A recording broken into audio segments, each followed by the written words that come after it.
In 1893, on the quiet back roads of Lancaster, travelers found themselves drawn to an inn that promised warm meals and soft beds.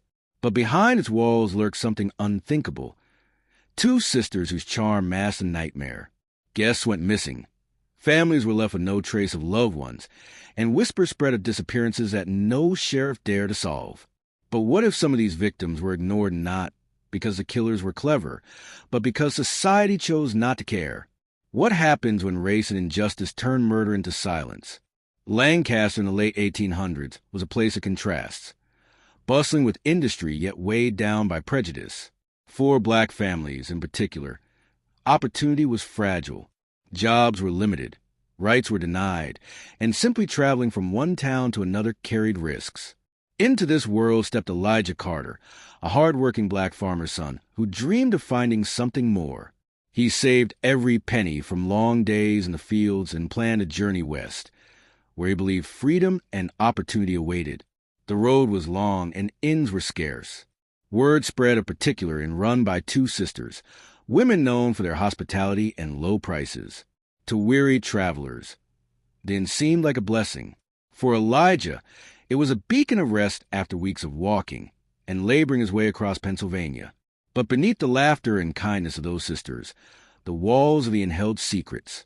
Guests vanished, rumors whispered of shallow graves, yet the authorities dismissed the cries of families, especially when the missing were black, poor, or strangers. For Elijah, the decision to stay the night would change not only his fate, but reveal a truth darker than he ever imagined. The inn itself seemed ordinary, almost too ordinary. Wooden floors creaked under Elijah's boots. The smell of stew filled the air, and the sisters smiled with practiced warmth. But Elijah noticed details others overlooked. The way one sister's eyes lingered a moment too long, the strange silence that hung in the halls, the door at the back that always stayed locked. Travelers had told him stories along the way, men missing after lodging here, families who never made it home. But every time someone raised the alarm, the sheriff dismissed it as runaway workers, drifters moving west, or simply people of no importance. For Elijah, that phrase cut deep. People of no importance. Were lives like it so easily erased? That night, Elijah lay in the bed provided, yet sleep didn't come. From below, he heard the scrape of furniture, muffled whispers, and a metallic clatter of something heavy being dragged. He pressed his ear to the floorboards, heart pounding. Then came the sound, footsteps creeping up the stairs. Frozen in fear, he thought of his family, of the risks they had taken just to give him this chance to move forward. To disappear now would mean more than his death. It would mean another black life dismissed, forgotten, never investigated. The sisters moved like shadows outside his door. One whispered, "Tonight." The other laughed softly, chilling in its calmness. Elijah's instinct screamed at him to flee, yet his body refused to move. He gripped the small Bible his mother had given him and prayed silently as the door handle turned. But fate intervened. The creak of a wagon outside distracted the sisters. Another guest had arrived late. They abandoned Elijah's door, their footsteps fading back down the stairs. Relief flooded through him, but it was short-lived. He realized now that every story was true. He was inside a murder inn. The next morning, Elijah knew he had only one chance to survive. He rose before dawn, slipping out of his room to find the exit. But as he crept through the hall, he stumbled upon the truth hidden in plain sight. Behind the locked-back door lay a cellar. Its hinges groaned as he pushed it open, and the smell struck him first. Damp earth, iron, decay. In the dim light, shallow pits lined the dirt floor.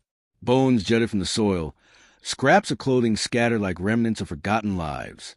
Among them, Elijah spotted something familiar, a pair of boots he had seen on another black traveler weeks earlier. He clutched his chest, the weight of it crushing him. This wasn't just murder. This was targeted silence. These deaths had been invisible to the world because the victims were the poor, the voiceless, and often black. The sisters had found the perfect victims, not because they were weak, but because society had chosen to see them as disposable. Elijah staggered back, his breath ragged, when he heard footsteps behind him. The sisters stood in the doorway, their calm masks stripped away, eyes cold and unblinking. Some guests, One said softly, "Never leave." Elijah bolted, adrenaline carrying him up the stairs and to the front door as the sisters shrieked behind him. He didn't stop running until the end was a speck on the horizon, but he knew his survival came with a burden. The world needed to hear the truth. Elijah's story spread slowly at first, dismissed like so many others, but he refused to remain silent. He wrote letters, spoke to newspapers, and told church congregations about the horrors he had witnessed.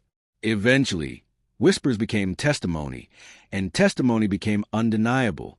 The Lancaster was exposed to what it truly was, a place where countless lives had been stolen, yet the justice that followed was uneven. Authorities acknowledged missing white travelers, but the deaths of poor black victims were rarely named or counted. The sisters were remembered as monsters, but the silence that enabled them remained a quieter kind of violence.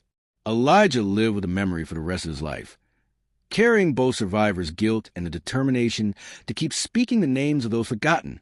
This story is not only about the horror of two killers, but the deeper horror of society that allowed them to thrive. It forces us to ask, how many injustices have been buried because the victims were considered unworthy of justice?